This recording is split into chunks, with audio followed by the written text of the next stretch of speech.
The sitting is open. The Court meets today pursuant to Article 58 of its statute and Article 94 of its rules to read out in open court its judgment on the preliminary objections raised by the Russian Federation in the case concerning allegations of genocide under the Convention on the Prevention and Punishment of the Crime of Genocide, Ukraine versus Russian Federation, 32 states intervening. For reasons made known to me, Judge Robinson, who duly participated in the deliberation and the final vote in this case, is unable to sit with us today. I recall that the proceedings in the present case were instituted on 26 February 2022 by Ukraine against the Russian Federation concerning, I quote, a dispute relating to the interpretation, application, and fulfillment of the 1948 Convention on the Prevention and Punishment of the Crime of Genocide, end of quote.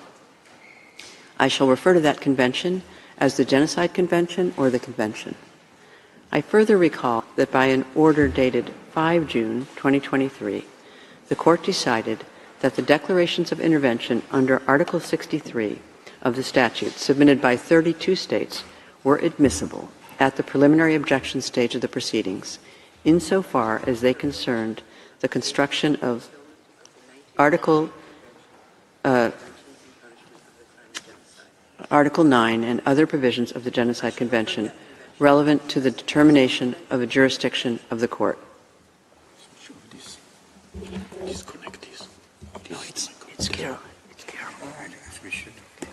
In accordance with the usual practice, I shall not read out the introductory paragraphs of the judgment, which set out the main elements in the procedural history of the case. I shall also omit some paragraphs and summarize others. I shall therefore begin reading the judgment at paragraph 29. The full text of the judgment will, of course, be available at the close of the sitting. The Court first recalls the general background of the case. In the spring of 2014, an armed conflict erupted in the Donbas region of eastern Ukraine between Ukrainian armed forces and forces linked to two entities that refer to themselves as the Donetsk People's Republic, or DPR, and the Luhansk People's Republic, or LPR. Despite attempts to achieve a peaceful resolution, the armed conflict continues between 2014 and 2022. On 21 February 2022, the Russian Federation, by decrees of its president, Mr. Vladimir Putin, formally recognized the DPR and the LPR as independent states. In an address delivered on the same day, President of the Russian Federation stated, inter alia, that this decision was taken in light of continuing attacks against the Donbas communities and, I quote, the killing of civilians, the blockade, the abuse of people, including children, women, and the elderly, while the so-called civilized world, which our Western colleagues proclaim themselves the only representatives of, prefers not to see this, as if this horror and genocide, which almost 4 million people are facing, do not exist. End of quote.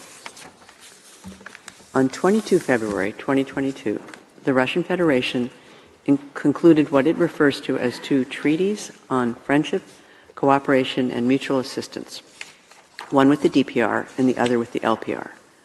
On the same date, the DPR and LPR requested military assistance from the Russian Federation pursuant to these, quote, treaties, end of quote. At 6 a.m. Moscow time on 24 February 2022, the President of the Russian Federation declared that he had decided to conduct what he called a special military operation in Ukraine. In his speech, he stated, I quote, in accordance with Article 51, Chapter 7 of the Charter of the United Nations, I have decided to conduct a special military operation with the approval of the Federation Council of Russia and pursuant to the treaties on friendship and mutual assistance with the Donetsk People's Republic and the Lugansk People's Republic, as ratified by the Federal Assembly on 22 February this year.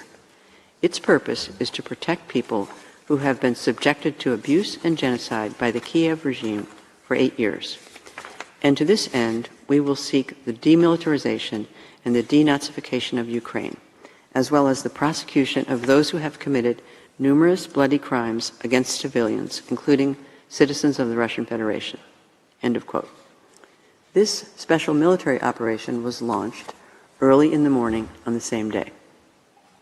By a letter dated 24 February 2022, the permanent representative of the Russian Federation to the United Nations forwarded to the Secretary General of the United Nations the text of the address of the President of the Russian Federation of the same date, explaining that this address informed the citizens of Russia of the measures taken in accordance with Article 51 of the Charter of the United Nations in exercise of its right to self-defense.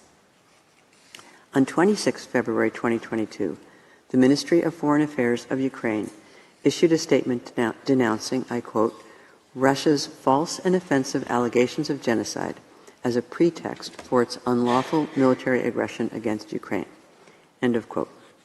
The ministry asserted in particular, I quote again, Ukraine resolutely denies Russia's allegations of genocide and rejects any attempt to use such manipulative allegations as an excuse for its unlawful aggression.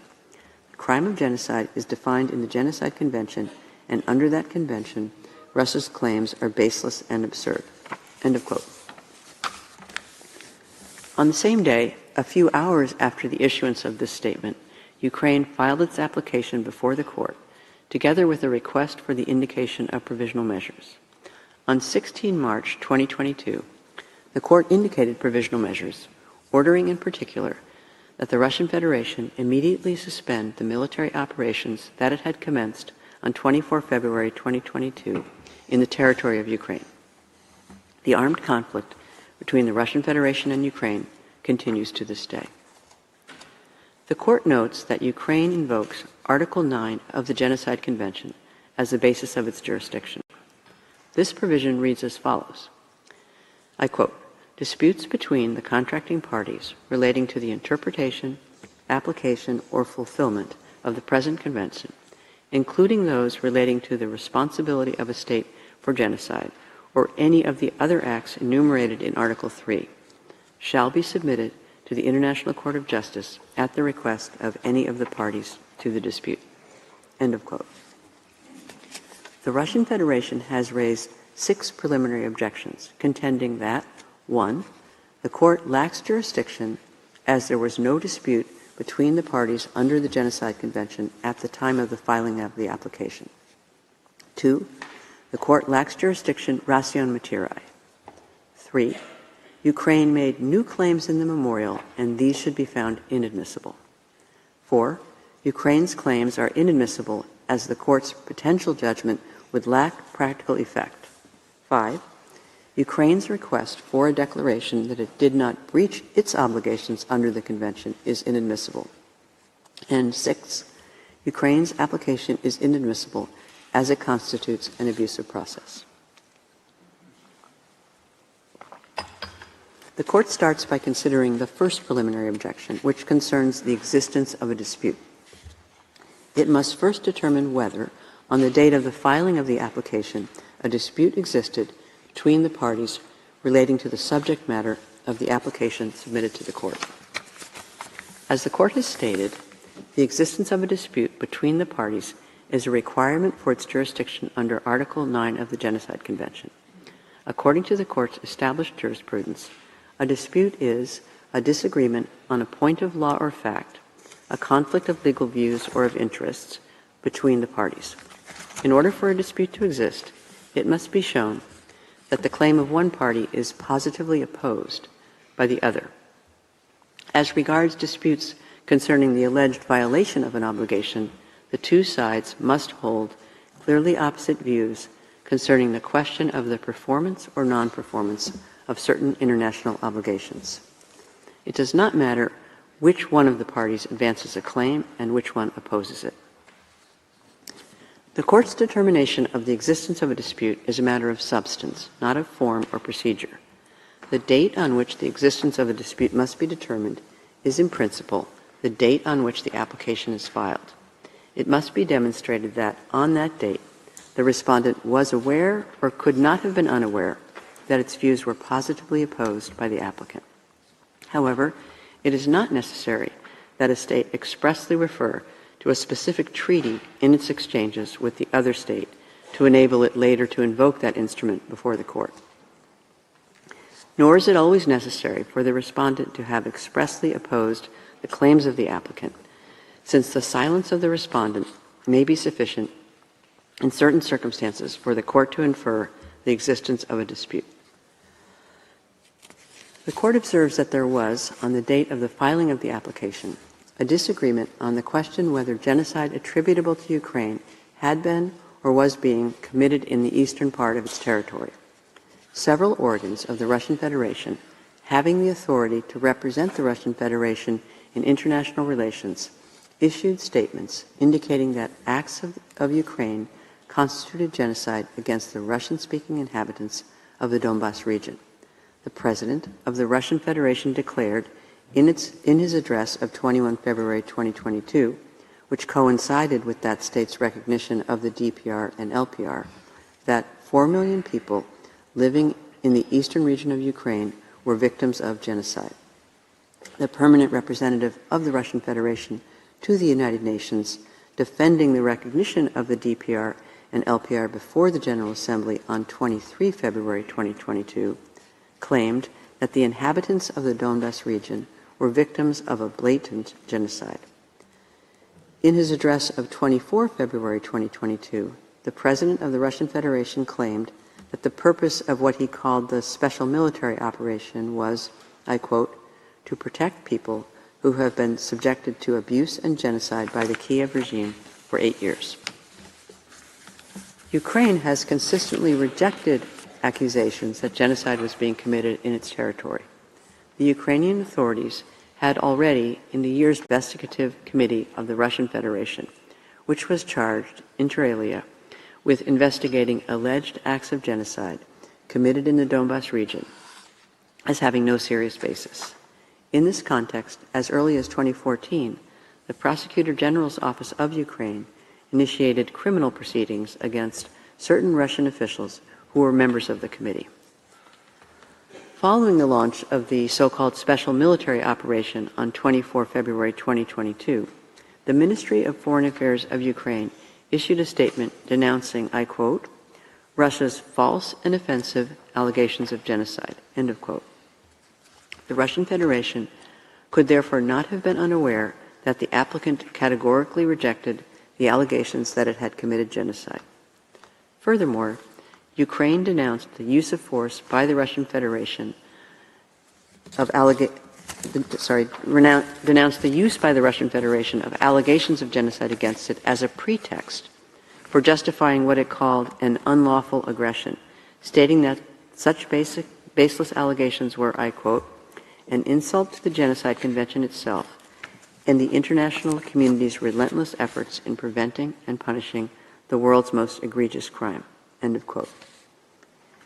Even though this statement was issued only shortly before the institution of proceedings, it is clear that the Russian Federation knew at that time that its views were positively opposed by Ukraine, which was accusing it of acting unlawfully by using the convention as a pretext to justify its actions against Ukraine. In the specific circumstances of the case, the court considers that Ukraine could seize it without further delay.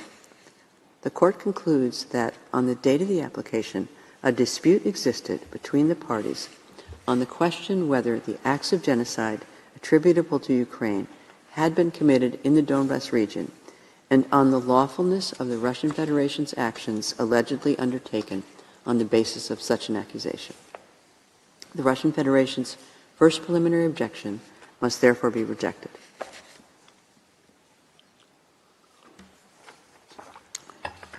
The court observes that there are two aspects to the dispute submitted by Ukraine, the essential characteristics of which are distinct, and which the court therefore considers it necessary to examine separately and in turn. The first aspect of the dispute arises from Ukraine's request that the court declare that, contrary to the allegations of the respondent, the applicant has not committed genocide. By such a request, Ukraine does not seek to invoke the international responsibility of the Russian Federation for an internationally wrongful act attributable to that state. It seeks a judicial finding that it has itself not committed wrongful acts that the Russian Federation has, falsely in Ukraine's view, imputed to it in public statements. The second aspect of the dispute arises from Ukraine's requests that the court find that the Russian Federation has acted unlawfully with respect to the Genocide Convention. The court notes that this second aspect of the dispute is fundamentally different in nature from the first. Ukraine seeks to invoke the international responsibility of the Russian Federation by imputing internationally wrongful conduct to it. The claims for reparations submitted by Ukraine are part of that second aspect. In view of the foregoing, the court addresses in turn the two aspects of the dispute thus described and examines, in respect of each aspect as necessary, the questions of jurisdiction and admissibility raised by the preliminary objections of the Russian Federation. The court then considers the preliminary objections in relation to the first aspect of the dispute. It starts by noting that during the oral proceedings, the Russian Federation stated that its second preliminary objection, in which it contends that Ukraine's claims must be dismissed because the court lacks jurisdiction ration materiae under Article 9 of the Genocide Convention, does not concern the first aspect of the dispute.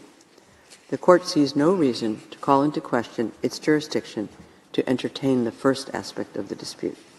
It thus examines this objection only in relation to the second aspect of the dispute in a later part of the judgment. The court next turns to the third preliminary objection, whereby the Russian Federation contends that Ukraine's claim in the memorial is manifestly different from the one advanced in the application, and that it is therefore inadmissible. The court recalls its well-settled jurisprudence on the subject of additional or amended claims formulated in the course of proceedings. The court has declared that additional or amended claims formulated in the course of proceedings are inadmissible if they would transform the subject matter of the dispute originally brought before the court under the terms of the application. In this respect, the memorial, although it may elucidate the terms of an application, must not go beyond the limits of the claim as set out therein. An additional or amended claim is not inadmissible ipso facto. The decisive consideration is the nature of the connection between the claim presented in the memorial and the one formulated in the application. The court has identified two criteria for assessing whether the required connection exists. Either the additional or amended claims must be implicit in the application, or they must directly arise out of the question which is the subject matter of the application. The purpose of these criteria is ultimately to determine whether the additional or amended claims would transform the subject of the dispute originally brought before the court under the terms of the application.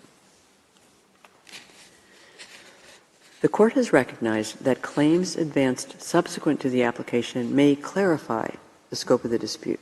In the present case, both submission A in Ukraine's application, requesting the court to, I quote, adjudge and declare that, contrary to what the Russian Federation claims, no acts of genocide have been committed in the Luhansk and Donetsk oblasts of Ukraine, end of quote, and its amended submission B in paragraph 128 of the memorial, which asks the court to, I quote, adjudge and declare that there is no credible evidence that Ukraine is responsible for committing genocide in the Donetsk and Luhansk oblasts of Ukraine. These concern the same allegations of genocide made by the respondent. The court is of the view that Ukraine's amended submission B merely clarifies the claim as presented in its application and therefore does not transform the subject of the dispute originally brought before the court under the terms of the application. Accordingly, in the remainder of the judgment, the court considers that the first aspect of the dispute to be defined in terms of Ukraine's submission B in its memorial, namely, whether there is credible evidence that Ukraine is responsible for committing genocide in violation of the Genocide Convention in the Donetsk and Luhansk oblasts of Ukraine. In light of the foregoing, the court finds that the Russian Federation's third preliminary objection to the admissibility of Ukraine's submission B in paragraph 178 of the memorial, based on the introduction of additional or amended claims, must be rejected. The court turns next to the fourth preliminary objection, whereby the Russian Federation contends that a potential judgment of the court on Ukraine's submissions would be devoid of any practical effect. The court recalls that even if it finds that it has jurisdiction, it is not compelled in every case to exercise it, because there are inherent limitations on the exercise of the judicial function which the court, as a court of justice, can never ignore. The court has stated that its judgment must have some practical consequence in the sense that it can affect existing legal rights or obligations of the parties, thus removing uncertainty from their legal relations. It is not the function of the court to provide a basis for political action if no question of actual legal rights is involved. Accordingly, the court cannot adjudicate upon the merits of the claim when it considers that any adjudication would be devoid of purpose. The applicant requests the court to adjudge and declare that there is no credible evidence that Ukraine is responsible for committing genocide in violation of the Genocide Convention in the Donetsk and Luhansk Oblast of Ukraine. The court notes that its jurisprudence and that of its predecessor make clear that the court may, in an appropriate case, issue a declaratory judgment.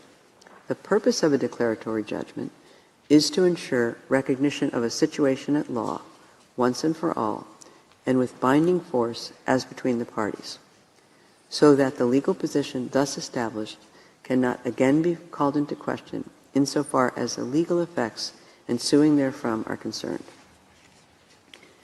The court observes that the first aspect of the dispute between the parties involves a disagreement on a point of fact, as well as the interpretation, application, or fulfillment of their rights and obligations under the Genocide Convention.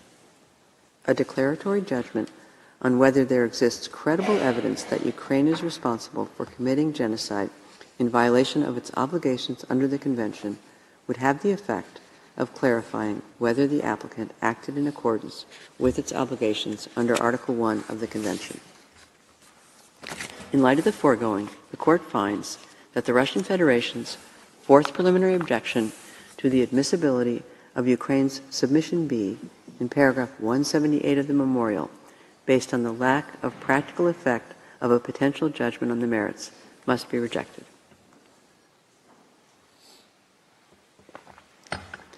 In its fifth preliminary objection, to which the court next turns, the Russian Federation contends that Ukraine's request for a declaration that the applicant did not breach its obligations is inadmissible. The Russian Federation argues that Article 9 of the Genocide Convention was not intended to cover such requests. The court recalls that the text of Article 9 and observes that this article clearly allows a state that invokes the responsibility of another state to submit the dispute to the court. The question before the court is whether Article 9 precludes the possibility for a state to seek a declaration that it is not responsible for committing genocide in violation of its obligations under the Convention.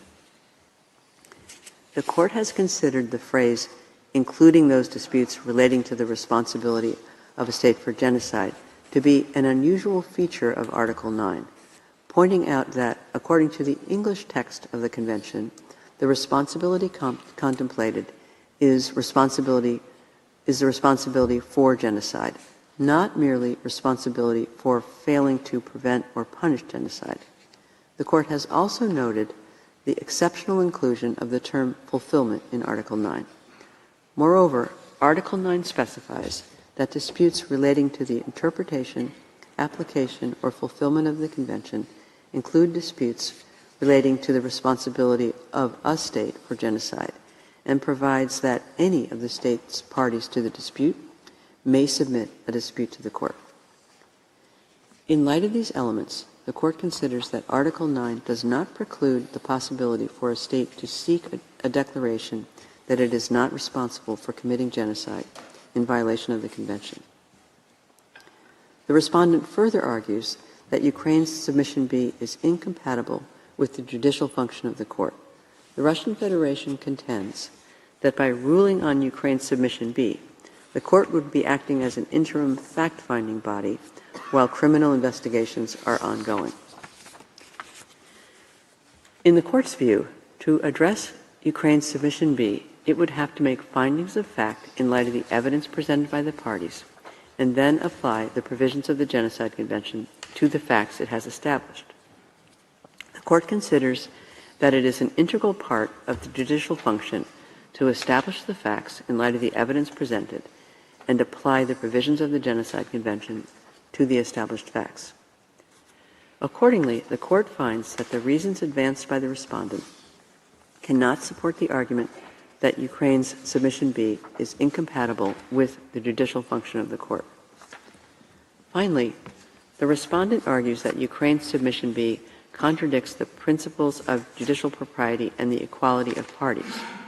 To support this argument, the Russian Federation, referring to the principle of res judicata, argues that Ukraine's claim, if upheld by the Court, may exonerate the applicant from responsibility by preempting the rights of the respondent and other states to invoke Ukraine's responsibility under the Genocide Convention in the future. The Court states that it need not consider questions that may arise in the hypothetical situation where, subsequent to a judgment on the merits in the present case, the Russian Federation decides to institute proceedings against Ukraine, invoking the latter's responsibility for committing genocide in violation of its obligations under the Genocide Convention. The contents of a judgment on the merits are unknown, as is the substance of the claims the Russian Federation might make should it decide to seize the Court. It is not for the Court to speculate about these matters. It suffices for the Court to observe that whenever a dispute is settled by the Court by way of a judgment, there is a possibility that a future claim is covered by the res judicata effect of that judgment. This possibility, however, does not per se provide a basis for finding that Ukraine's Submission B contradicts the principles of judicial propriety and the equality of the parties. In assessing the admissibility of Ukraine's request contained in Submission B of its memorial, the Court takes account of the circumstances in which the request was made. The Court notes that in the present case, Ukraine made a request for a declaration that it did not breach its obligations under the Genocide Convention in the context of an armed conflict between the parties. The respondent took the allegedly unlawful measures in against Ukraine with a stated purpose of preventing and punishing genocide allegedly committed in the Donbas region. In such a special context, the Court recognizes the legal interest that Ukraine has under the Genocide Convention to resolve that dispute regarding its Submission B. The Court stated on 16 March 2022 that, I quote, "Since 24 February 2022, there has been intense fighting in Ukrainian territory, which has claimed many lives, has caused extensive displacement, and has resulted in widespread damage. The Court is acutely aware of the extent of the human tragedy that is taking place in Ukraine." End of quote. The armed conflict between the applicant and the respondent continues to this day. A judgment of the Court regarding Submission B will clarify the rights and obligations of the parties under the Genocide Convention, in particular, whether Ukraine acted in accordance with its obligations under Article 1 of the Convention. The Court is mindful of its responsibilities in the maintenance of international peace and security, as well as in the peaceful settlement of disputes under the Charter of the United Nations and the Statute of the Court. In the particular circumstances of the present case, the Court considers that Ukraine's request for a declaration that it did not breach its obligations under the Convention is not inadmissible. In light of the foregoing, the Court finds that the fifth preliminary objection of the Russian Federation must be rejected. The Court next considers the sixth preliminary objection, whereby the Russian Federation contends that Ukraine's application is inadmissible because it constitutes an abusive process. The Court recalls that it is only in exceptional circumstances that the Court should reject a claim based on a valid title of jurisdiction on the ground of abusive process. The Court has specified that there has to be clear evidence that the applicant's conduct amounts to an abusive process. An abusive process goes to the procedure before a court or tribunal and concerns the question whether a state has misused that procedure to such an extent that its case should be rejected at the preliminary phase of the proceedings.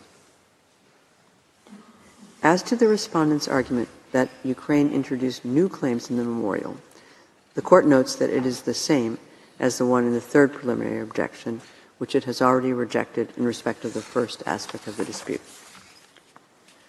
The Court next recalls that it cannot concern itself with the political motivation which may lead a state at a particular time or in a particular circumstance to choose judicial settlement. The Court is therefore not persuaded by respondents' argument that the timing of Ukraine's application is abusive. The Court then observes that in its order of 5 June 2023, it did not address the respondents' further argument that the manner in which Ukraine allegedly rallied states to arrange what the Russian Federation calls a mass intervention amounted to an abusive process. The Court's analysis in that order was limited to whether the declarations of intervention were inadmissible on the ground of an abusive process. The Court notes that in support of this argument, the respondent relies exclusively on the conduct and statements of the intervening states. It has not adduced any evidence regarding Ukraine's alleged abusive process. The Court does not consider that Ukraine, having established a valid title of jurisdiction, should be barred at this preliminary stage without clear evidence that its conduct with respect to interventions amounts to an abusive process. For this reason, the Court does not consider the third argument of the respondent convincing. The respondent has not demonstrated that there are exceptional circumstances that would warrant rejecting Ukraine's claim on the ground of abusive process. Accordingly, the Court finds that the Russian Federation's sixth preliminary objection to the admissibility of Ukraine's submission B in paragraph 178 of the memorial, based on abusive process, must be rejected.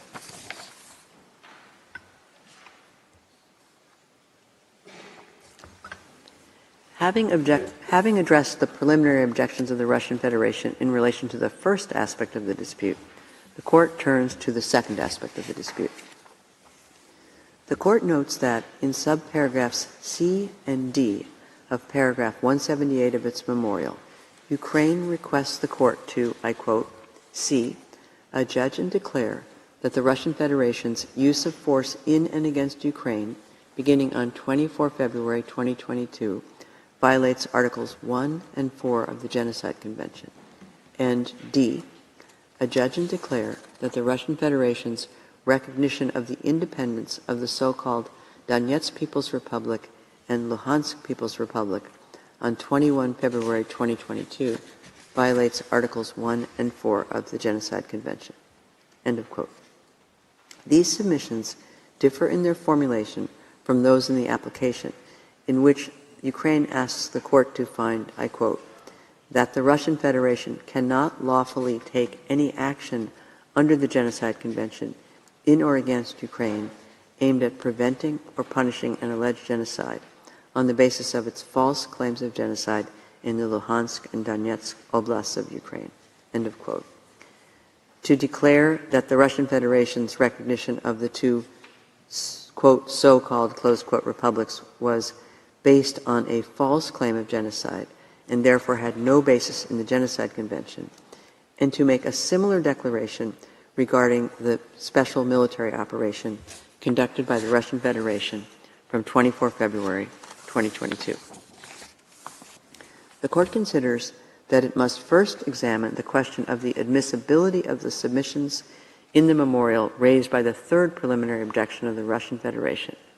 In light of the answer to that question, it will then consider whether the submissions related to the second aspect of the dispute fall within its jurisdiction, ratio materiae.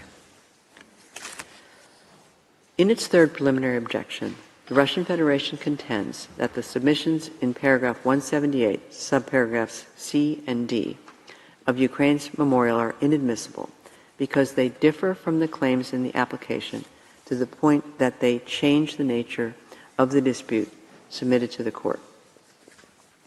The Court observes that the wording of the claims presented by Ukraine in its application with regard to the second aspect of the dispute is certainly not identical to that of the claims set out in the memorial.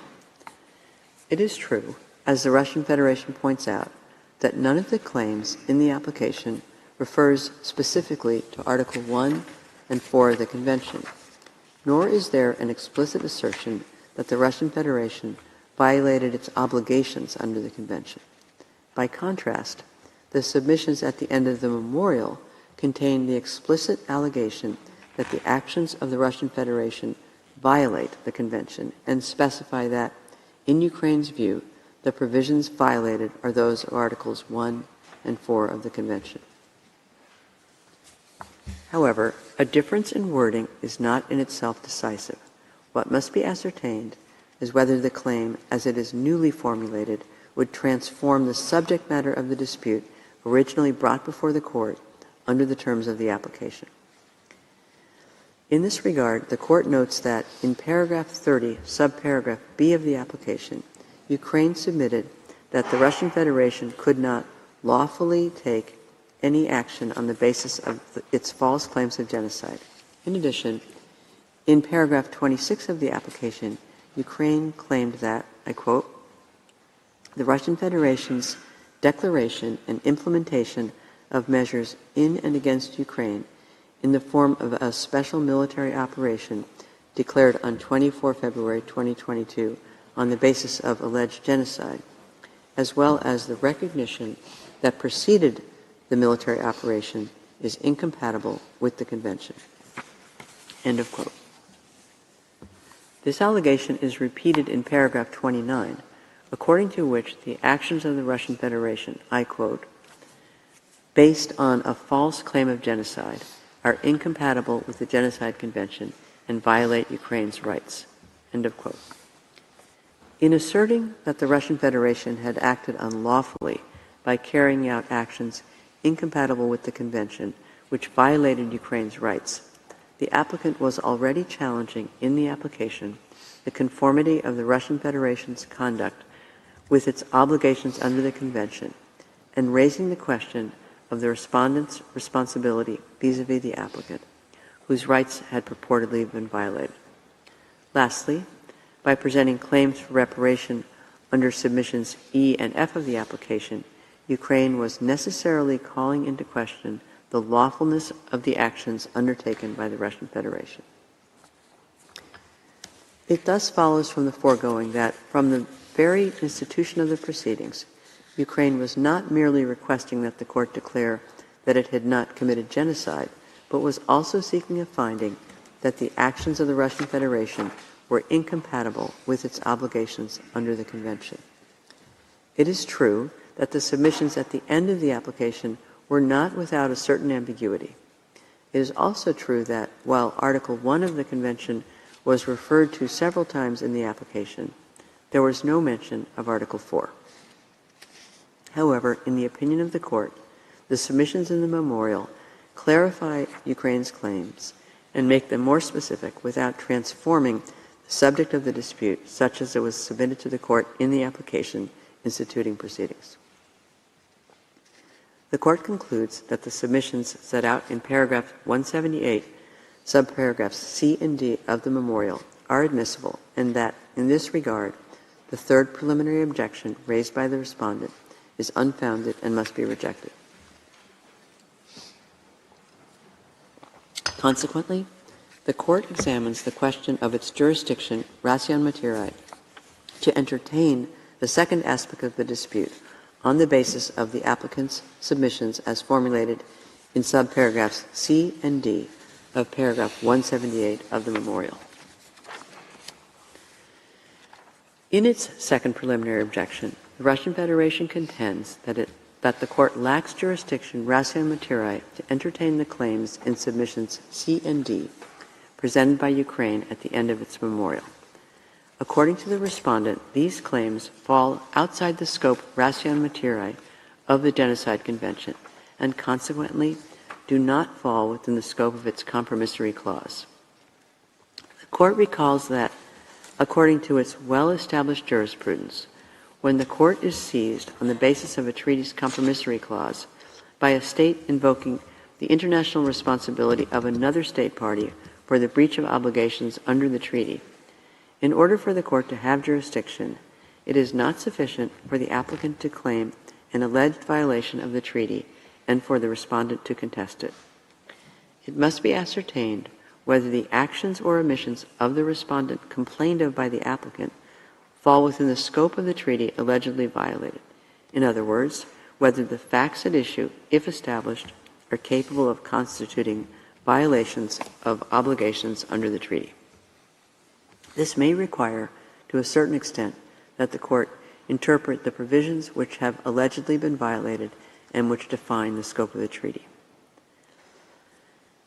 In the present case, the acts complained of by Ukraine are, in essence, that the Russian Federation falsely accused the applicant of committing genocide and invoked the convention in bad faith in order to justify in an abusive manner its actions, particularly its military actions, which go against the limits of international law.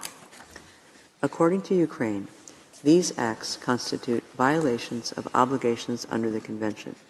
More specifically, the obligations allegedly violated are those under Articles 1 and 4 of the Convention.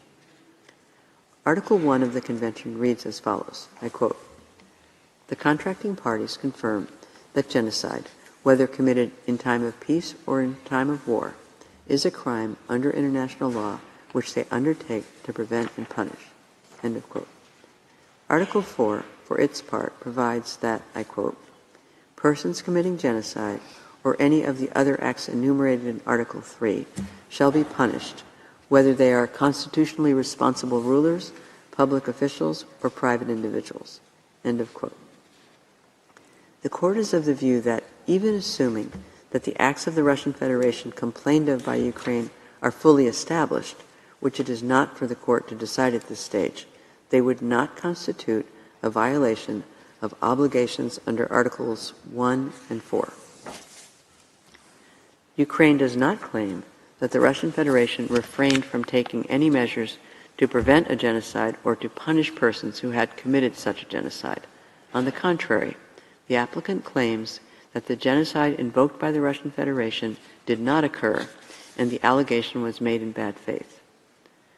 The purpose of the first aspect of Ukraine's legal action is to request a finding by the court that there is no credible evidence that it had committed any such genocide. In these circumstances, it is difficult to see how the conduct of the Russian Federation, complained of by Ukraine, could constitute a violation by the respondent of its obligations to prevent genocide and punish the perpetrators. It is true that Ukraine seeks to demonstrate that the acts of which it accused the Russian Federation constitute violations of obligations under Article 1 and 2 of the Convention by relying on two grounds. The first is that the Russian Federation has invoked the Convention in bad faith and implemented its obligations abusively. The second is that the measures it adopted in invoking the Convention go beyond the limits permitted by international law. The Court observes that it is indisputable that every treaty in force is binding upon the parties to it and must be performed by them in good faith, referring to Article 26 of the Vienna Convention on the Law of Treaties, reflecting customary international law. More generally, the Court has recalled on a number of occasions that the principle of good faith is a well-established principle of international law and one of the basic principles governing the creation and performance of legal obligations. However, the Court has also stated that the principle of good faith is not in and of itself a source of obligation where none would otherwise exist. What matters for the purpose of establishing the Court's jurisdiction ratio materiae when it is seized of an application alleging a respondent's violation of an obligation under a treaty is whether the respondent state could have violated a specific obligation incumbent upon it and whether the alleged violation falls within the scope of the Court's jurisdiction. In the present case, even if the Russian Federation had, in bad faith, alleged that Ukraine committed genocide and taken certain measures against it under such a pretext, which the respondent contends, this would not in itself constitute a violation of obligations under Articles 1 and 4 of the Convention. The Court considers that it is no more convincing to argue that the respondent's conduct amounts to an abuse of right, or, as Ukraine sometimes puts it, an abuse of the Convention. It is certainly not consistent with the principle of good faith to invoke a treaty abusively by claiming that there is a specific situation falling within its scope when this is clearly not the case, or by deliberately interpreting the treaty incorrectly for the sole purpose of justifying a given action. However, when such an abusive invocation will result in the dismissal of the arguments based thereon, it does not follow that, by itself, it constitutes a breach of the treaty.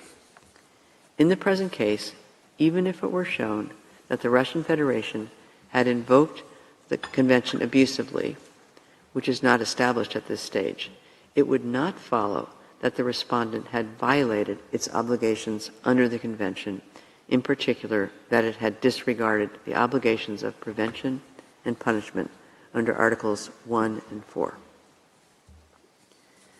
As regards the applicant's argument that the actions undertaken by the Russian Federation on the basis of its false allegation of genocide go beyond the limits of international law, this raises a question that, in the opinion of the Court, does not fall within the scope ratio materiae of the Convention. Ukraine and some of the intervening states rely in this respect on the dictum in paragraph 430 of the judgment on the merits in the case concerning application of the Convention on the Prevention and Punishment of the Crime of Genocide, Bosnia and Herzegovina v. Serbia and Montenegro. The Court stated in that judgment that the obligation to prevent genocide requires states parties to employ all means reasonably available to them so as to prevent genocide as far as possible, while adding that it is clear that every state may only act within the limits permitted by international law. However, it does not follow from the foregoing that if a state seeks to fulfill its obligation of prevention under the Convention through an act that is in breach of international law, such action by itself constitutes a violation of the Convention.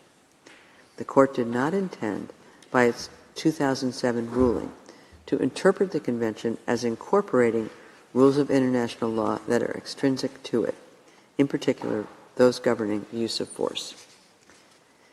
It sought to clarify that a state is not required under the Convention to act in disregard of other rules of international law, nor can a state avail itself of the obligation of prevention under the Convention to act beyond the limits permitted elsewhere by international law. Those limits are not defined by the Convention itself, but by other rules of international law. Thus, in the present case, assuming for the sake of argument that by recognizing the DPR and LPR and by launching the so-called special military operation, the Russian Federation sought to implement its obligations under the Convention, and that the acts in question are contrary to international law, it is not the Convention that the Russian Federation would have violated, but the relevant rules of international law applicable to the recognition of states and the use of force. These matters are not governed by the Genocide Convention, and the Court does not have jurisdiction to entertain them in the present case. In conclusion, the acts complained of by Ukraine in submissions C and D of the memorial, from whichever point of view they are considered, are not capable of constituting violations of the provisions of the Convention relied on by Ukraine. These acts do not fall within the provisions of the Genocide Convention, and consequently, submissions C and D, which constitute the second aspect of the dispute brought before the Court by Ukraine, fall outside the scope of the compromissory clause of Article 9. It follows that the second preliminary objection raised by the Russian Federation must be upheld. In view of the foregoing, it is not necessary for the Court to examine the other objections raised by the Russian Federation inasmuch as they relate to the second aspect of the dispute.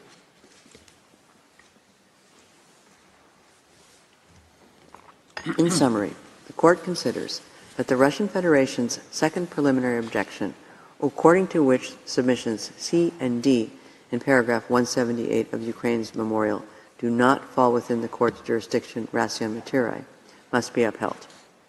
However, the court considers that it must reject the first preliminary objection based on the lack of jurisdiction of the court to entertain the totality of Ukraine's submissions because of the alleged non-existence of the dispute.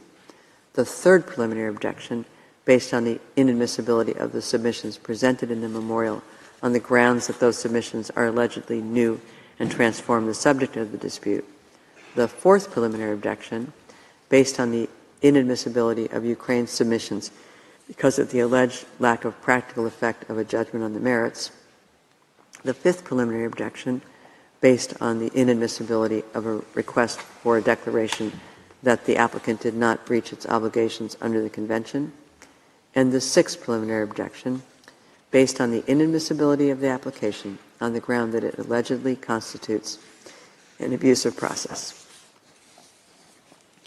It follows from the foregoing that submissions C and D in paragraph 178 of Ukraine's memorial do not fall within the jurisdiction of the court and that the court may not deal with them on the merits, while submission B in paragraph 178 of Ukraine's memorial does fall within the jurisdiction of the court and the claim contained therein is admissible. At the next stage of the proceedings, the court will therefore examine this claim on the merits. The court recalls, as it has on several occasions in the past, that there is a fundamental distinction between the question of the acceptance by states of the court's jurisdiction and the conformity of their acts with international law. States are always required to fulfill their obligations under the Charter of the United Nations and other rules of international law. Whether or not they have consented to the jurisdiction of the court, states remain responsible for acts attributable to them that are contrary to international law. I shall now read out the operative part of the judgment. For these reasons, the court, by 15 votes to 1, rejects the first preliminary objection raised by the Russian Federation. In favor, President Donoghue, Judges Tomka, Abraham, Benuna, Yusuf, Shway, Sebatinde, Bandari, Robinson, Salam, Iwasawa, Nolte, Charlesworth, Brandt, Judge Ad hoc Daudet. Against, Vice President Gevorgyan. 2. By 12 votes to 4, upholds the second preliminary objection raised by the Russian Federation, which relates to submissions C and D in paragraph 178 of the Memorial of Ukraine. In favor, Vice President Gevorgyan, Judges Tomka, Abraham, Benuna, Yusuf, Shway, Bandari, Salam, Iwasawa, Nolte, Brandt, Judge Ad hoc Daudet. Against, President Donoghue, Judges Sebatinde, Robinson, Charlesworth. 3. By 15 votes to 1, rejects the third preliminary objection raised by the Russian Federation relating to submission B in paragraph 178 of the Memorial of Ukraine. In favor, President Donoghue, Judges Tomka, Abraham, Benuna, Yusuf, Shway, Sebatinde, Bandari, Robinson, Salam, Iwasawa, Nolte, Charlesworth, Brandt, Judge Ad hoc Daudet. Against, Vice President Gevorgyan. 4. By 14 votes to 2, rejects the third preliminary objection raised by the Russian Federation relating to submissions C and D in paragraph 178 of the Memorial of Ukraine. In favor, Judges Tomka, Abraham, Benuna, Yusuf, Shway, Sebatinde, Bandari, Robinson, Salam, Iwasawa, Nolte, Charlesworth, Brandt, Judge Ad hoc Daudet. Against, President Donoghue, Vice President Gevorgyan. By 14 votes to 2, rejects the fourth preliminary objection raised by the Russian Federation. In favor, President Donoghue, Judges Tomka, Abraham, Yusuf, Shway, Sebatinde, Bandari, Robinson, Salam, Iwasawa, Nolte, Charlesworth, Brandt, Judge Ad hoc Daudet. Against, Vice President Gevorgyan, Judge Benuna. 6, by 13 votes to 3, rejects the fifth preliminary objection raised by the Russian Federation. In favor, President Donoghue, Judges Tomka, Yusuf, Shui, Sebatinde, Bandari, Robinson, Salam, Iwasawa, Nolte, Charlesworth, Brandt, Judge ad hoc Daudet. Against, Vice President Gevorgyan, Judges Abraham, Benuna. 7, by 15 votes to 1, rejects the sixth preliminary objection raised by the Russian Federation. In favor, President Donoghue, Judges Tomka, Abraham, Benuna, Yusuf, Shui, Sebatinde, Bandari, Robinson, Salam, Iwasawa, Nolte, Charlesworth, Brandt, Judge ad hoc Daudet. Against, Vice President Gevorgyan. 8, by 15 votes to 1, finds that it has jurisdiction on the basis of Article 9 of the Convention on the Prevention and Punishment of the Crime of Genocide to entertain Submission B in paragraph 178 of the Memorial of Ukraine. In favor, President Donoghue, Judges Tomka, Abraham, Benuna, Yusuf, Shui, Sebatinde, Bandari, Robinson, Salam, Iwasawa, Nolte, Charlesworth, Brandt, Judge ad hoc Daudet. Against, Vice President Gevorgyan. 9, by 13 votes to 3, finds that Submission B in paragraph 178 of the Memorial of Ukraine is admissible. In favor, President Donoghue, Judges Tomka, Yusuf, Shui, Sebatinde, Bandari, Robinson, Salam, Iwasawa, Nolte, Charlesworth, Brandt, Judge ad hoc Daudet. Against, Vice President Gevorgyan, Judges Abraham, Benuna. I shall now call on the Registrar to read the operative part of the judgment in French. Par ces motifs, la Cour, 1. Par 15 voix contre 1, rejette la première exception préliminaire soulevée par la Fédération de Russie pour Madame Donoghue, présidente, Messieurs Tomka, Abraham, Benuna, Youssouf, Mesdames Choué, Sebutinde, Messieurs Bandari, Robinson, Salam, Iwasawa, Nolte, Madame Charlesworth, Monsieur Brandt, juge, Monsieur Daudet, juge ad hoc. Contre, Monsieur Gevorgyan, vice-président. 2. Par 12 voix contre 4, retient la deuxième exception préliminaire soulevée par la Fédération de Russie qui se rapporte aux conclusions figurant au point C et D du paragraphe 178 du mémoire de l'Ukraine. Pour M. Gevorgyan, vice-président, Messieurs Tomka, Abraham, Benuna, Youssouf, Madame Choué, Messieurs Bandari, Salam, Iwasawa, Nolte, Brandt, juge, Monsieur Daudet, juge ad hoc.